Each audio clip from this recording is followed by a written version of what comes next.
Ay, Mars, ayan. Pagpatuloy natin yung ano, yung aming DIY na hindi nag-workout. Habla na DIY. Ayan.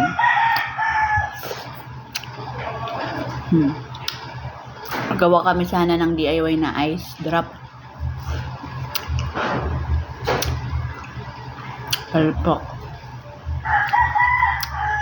Hindi ko natunaw na maayos yung chocolate. At saka, siguro, yung ginagamit dito na chocolate ay dark chocolate. At saka, wala rin siguro ako tunawan, kaya ganyan.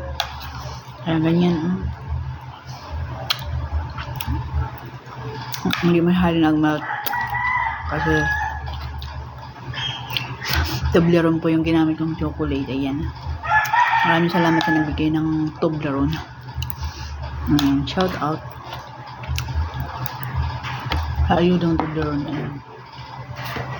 Hindi siguro siya pwede. Kailangan talaga siguro ng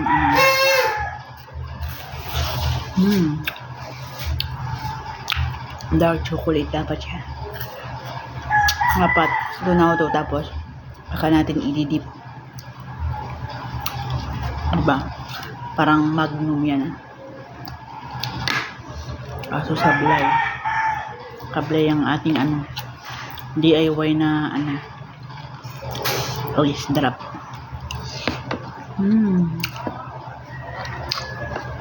Umaya. Hakat naman din natin.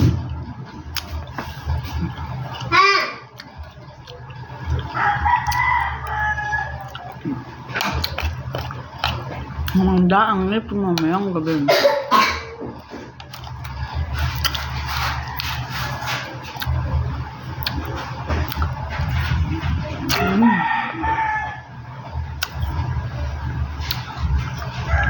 Apat. Sa mineral water bottle na gawin dapat yung DIY namin. Hindi nga ako nakabili ng mineral water. Kaya, dito ko na lang talaga sa ice drop molder. Yan, ganyan. Ito na lang inalagay yung ang gata. Kaso, walay pa rin. Sablay pa rin yung ang pagtunaw ko ng chocolate.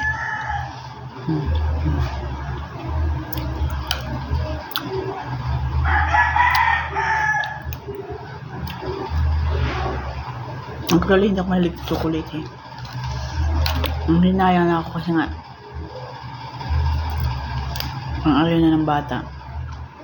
Balik ko sa rep, titigas na naman.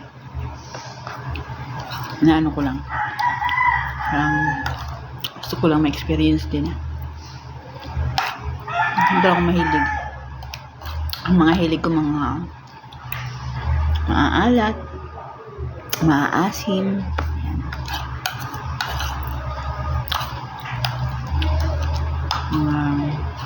Ulam yan. Ulam. Hindi ako mahilig sa kakanin. Mga dessert. Din.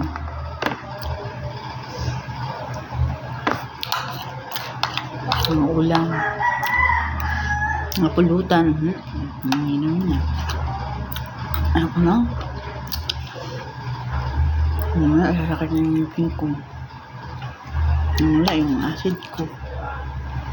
Lagot na ako nito mamaya.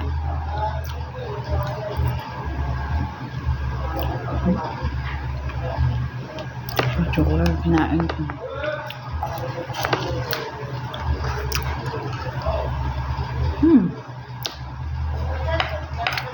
Ito yung number 1 na.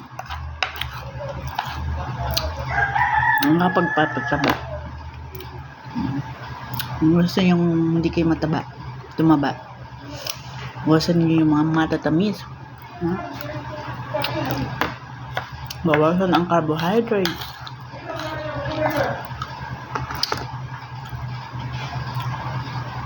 Ang dami nagsasabi, ba't daw hindi ako tumataba? Kasi hindi ako mahilig sa mga chocolate, tamis, na kanin. Gusto ko na kainin rice, ang kaulam, fish, at saka gulay. Yan. Ayan lang. Makakain lang ako ng mga karne pag wala na choice talaga. At saka, bibili lang talaga ako ng karne, siyempre, yung mga bata. Yung panganay ko hindi mahilig sa mga gulay. Isda. Kaya bumibili tayo ng mga karne. Ngayon parang ayaw ko naman kumakas. Ayan. Yun lamang po. Maraming salamat sa inyong panonood. Bye. Kaya ang puso. Ano itong cellphone ko?